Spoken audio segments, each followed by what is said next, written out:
गायत्री महामंत्र एक बार मेरे साथ दोहराओ।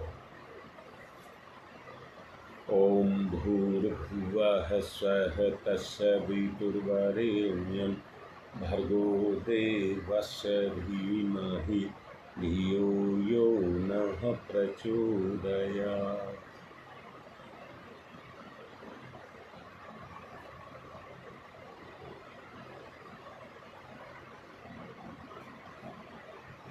कल के विषय को और आगे बढ़ाया जाएगा।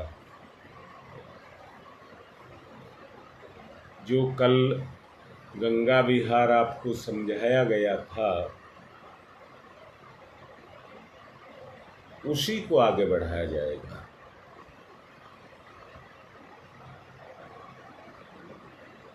महर्षि याज्ञवल्क्य की दो पत्नियां थीं, कात्यायनी और मैत्रेयी।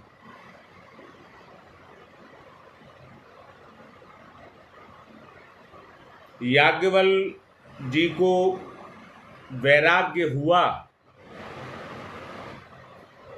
तो दोनों पत्नियों को पास बुलाया और पास बुलाकर के कहा, मैं तपस्या के लिए जाना चाहता हूं, इसलिए जो मेरे पास धन संपदा है आपके भविष्य के लिए, कि कल तुम दोनों को कोई दिक्कत ना हो, मैं तुम दोनों को बांट देना चाहता हूं, जिससे आप कल सुखी रह सकें।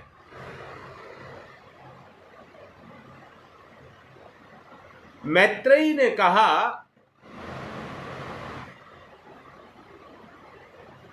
प्रभु, जिस परिवार की बात कर रहे हैं वो परिवार खुद स्वार्थी है। सब अपने अपनी इच्छाएं करते हैं, सब अपनी अपनी इच्छाएं करते हैं। वहां पर कोई धर्म और मर्यादा काम नहीं करती। अर्थात अपनी इच्छा के सामने कोई कर्तव्य किसी को दिखाई नहीं देता।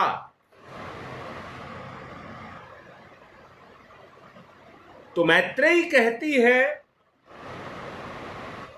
क्या मैं आपकी इस संपदा को पाकर के पार लग जाऊंगी?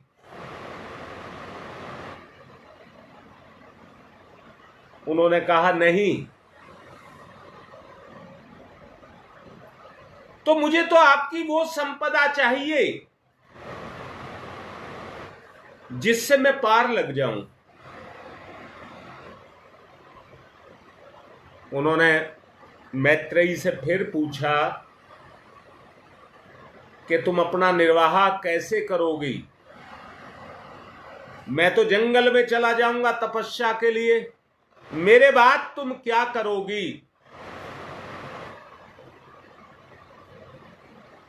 उन्होंने कहा, मुझे आप पर विश्वास है और आप पर भरोसा है, इसलिए मैं आपकी इस संपत्ति को नहीं प्राप्त करना चाहती। मुझे तो आत्मिक संपत्ति चाहिए। कात्यायनी को मैत्रेयी का हिस्सा मिल रहा था तो उनकी संपूर्ण धन संपदा को पाकर के वो प्रसन्न हो गई और प्रसन्न होकर के ब्रह्म ज्ञान को छोड़ दिया।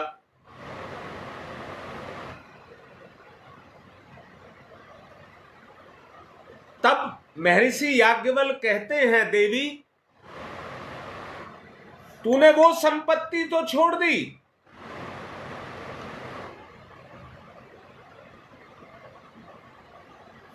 परंतु मैं तुझे ब्रह्म ज्ञान की शक्ति दूंगा। तुम्हें भी किसी तरह से कमजोर नहीं रहने दूंगा। मैत्रेयी उनके चरणों के पास बैठ गई। एक लालसा, एक ललक लेकर के और अपने पति के मुंह की तरफ देखने लगी। दो प्रभु, उन्होंने कहा, मैत्रेयी, नगाड़ा जब बजाया जाता है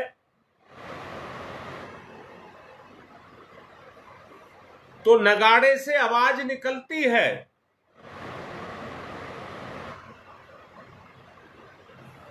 नगाड़े से आवाज निकलती है, उस आवाज को कोई नहीं रोक सकता।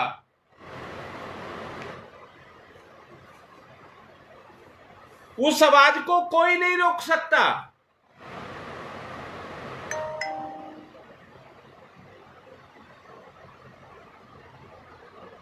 अगर नगाड़े के दूसरी तरफ हाथ रख लिया जाए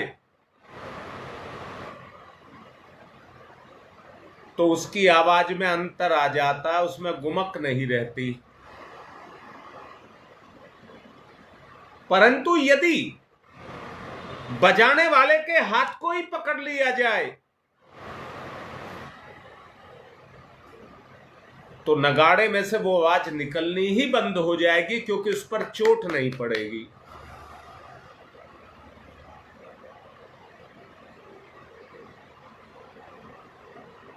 ये संसार भाई भतीजा, बेटा पोता, जो भी रिश्ते इसके अंदर हैं,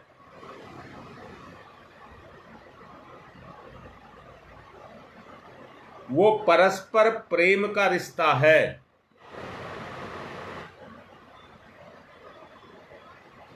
परंतु इंद्रियों की तंती जब बजती है, जब चोट पड़ती है नगाड़े पर, तो वो बजता है, उसे रोका नहीं जा सकता। उसके बजने को रोका नहीं जा सकता, क्योंकि वो उसका प्राकृतिक गुण है।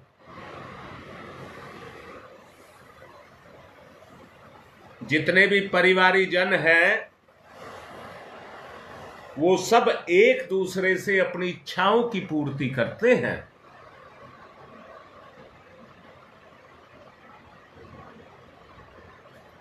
इसलिए याज्ञवल्क्य ऋषि कहते हैं, वो तंती जो बजती है अंदर,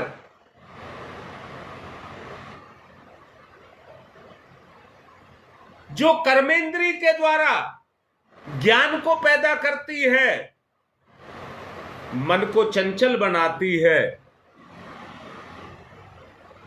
उसके संबंध को काटा जाए।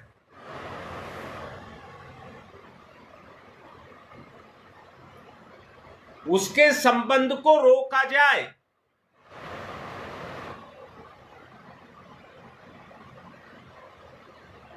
अगर वो संबंध आपने रोक लिया तो इंद्रियों से उठने वाले जो स्वार्थ हैं वो गौण हो जाएंगे। वो गौण हो जाएंगे, फिर वो नहीं उठेंगे।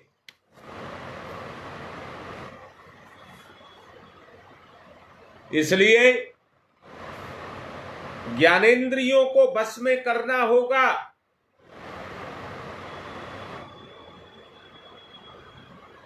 और ज्ञानेंद्री ही आपकी कर्मेंद्री को बस में करेगी और सारे कार्य आपके स्वतः सदते चले जाएंगे। दूसरा उदाहरण रिसीवर देते हैं मैत्रेयी को।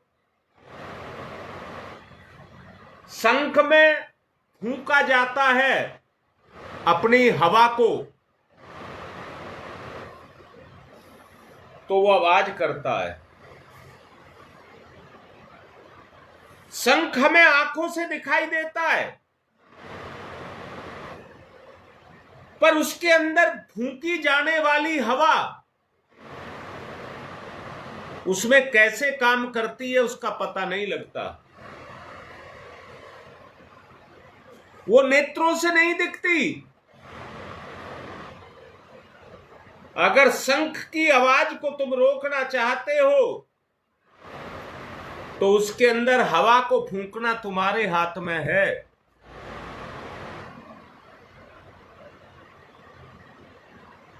उसको रोक लीजिए, ध्वनि नहीं निकलेगी, ध्वनि नहीं निकलेगी।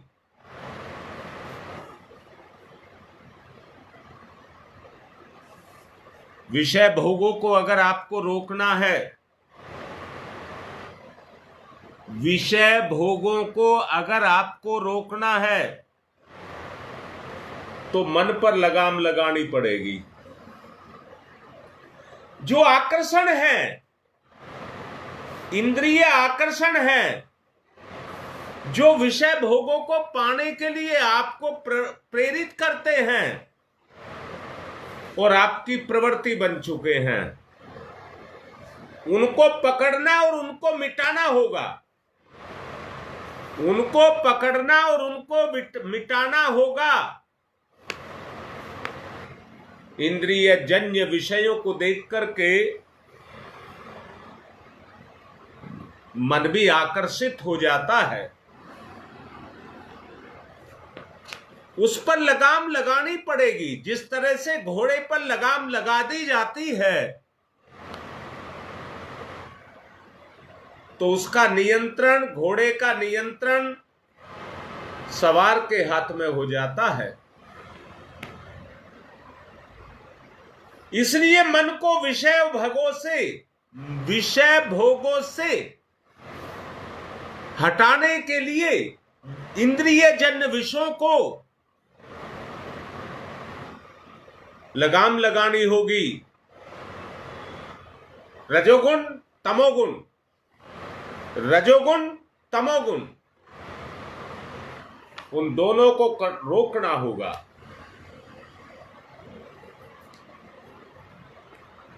तीसरा उदाहरण है, जब वीणा को बजाते हैं तो तुमने देखा होगा वीणा बजाने वाला जो तान है, जिससे वीणा को बजाता है, उसके अंदर अंगूठे में फंसा करके हाथ की उंगलियों से तान को खींचता है और उसमें लगे हुए तारों को भी झंझनाता है सुर निकालने के लिए। जब तान तार पर चलती है तो वीणा की मधुर आवाज निकलती है, पर उंगलियों के सहारे उसमें से सुर निकालता है। एक हाथ से, सीधे हाथ से तान को चलाता है और उल्टे हाथ से उसमें से स्वर निकालता है। नगाड़े की बात कही तो थाप पर अगर हाथ रख लेता है तो आवाज पूरी नहीं निकलती है, गुमक नहीं निकलती है। यहां मैं आपसे कहना चाहूंगा, आत्मा की जो मधुर आवाज है,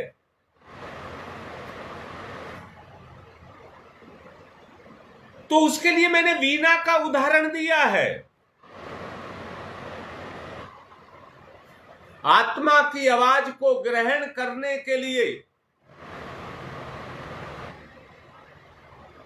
प्रेरणा का सहारा लेकर के, अंदर की प्रेरणा का सहारा लेकर के, आत्म प्रेरणा का सहारा लेकर के अपने जीवन को दिशा और धारा देना है। अपने जीवन को दिशा और धारा देना है।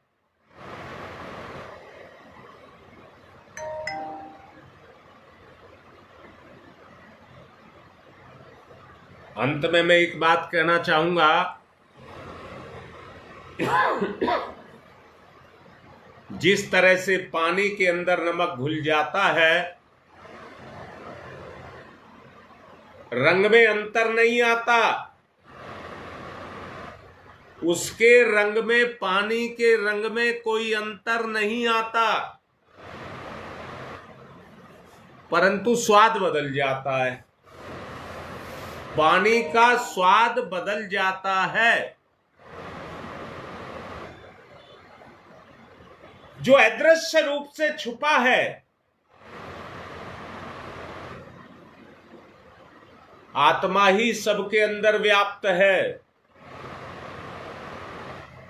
आत्मा ही सबके अंदर व्याप्त है, कण कण में व्याप्त है।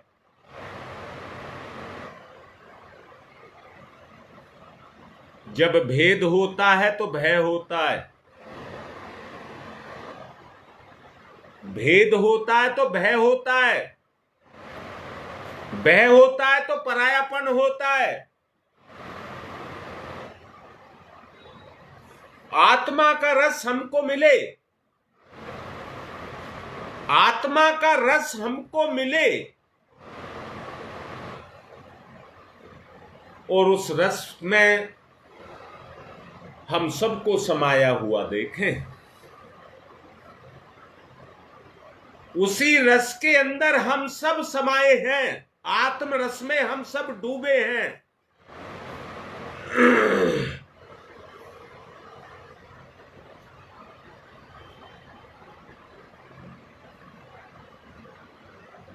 जब आत्म रस का अनुभव होने लग जाएगा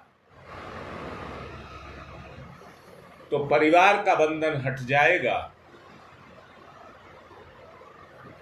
मेरा विलय सब में हो जाएगा, इंद्रियां गौण हो जाएंगी, तभी रस आएगा। जब तक इंद्रियां सक्रिय रहेंगी तो विषय वासना को आप रोक नहीं सकते।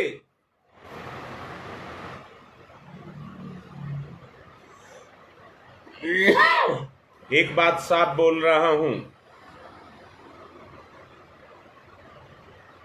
जिसकी जैसी प्रवृत्ति होती है उसे दुनिया वैसी ही दिखाई देती है। अर्थात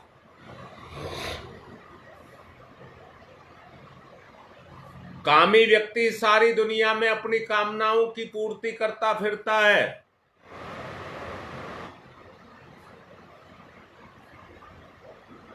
भोगी व्यक्ति भोग की पूर्ति करता फिरता है।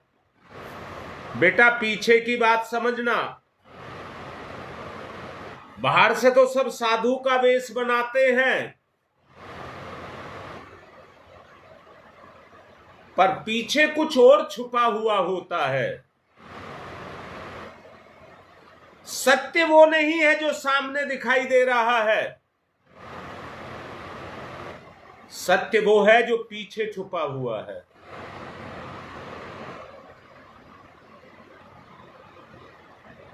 ये संसार है, एक परिवार की तरह से संसार भी एक परिवार है।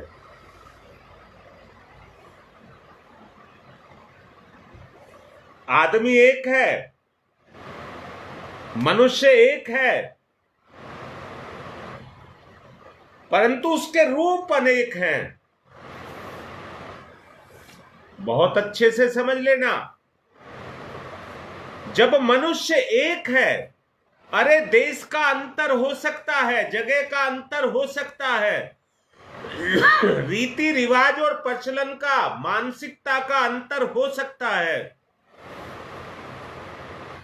पर सबके अंदर आत्मा तो एक है।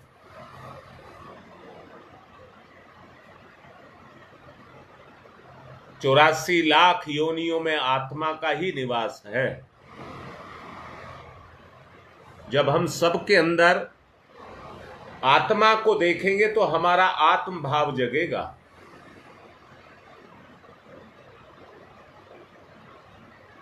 आत्म भाव जगेगा तो आत्मा जगेगी,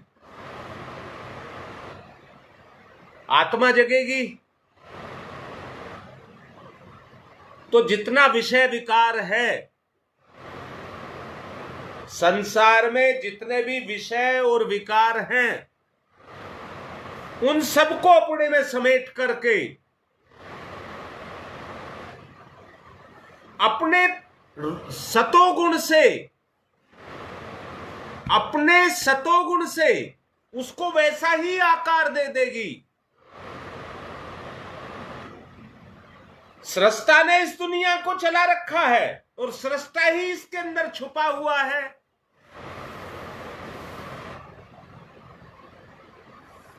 बेटा बेटी कह करके कह रहा हूं, हमें क्या दिखता है और हमें क्या अनुभव होता है। देखने का दृष्टिकोण मेरा है या मेरे अंदर छुपे हुए भगवान का है। देखने का दृष्टिकोण मेरा है या मेरे अंदर छुपे हुए भगवान का है। अगर मेरा है तो मन का है, इंद्रिय जन्य है, इंद्रिय जन्य है, मेरा है, मन ही करता है मेरा।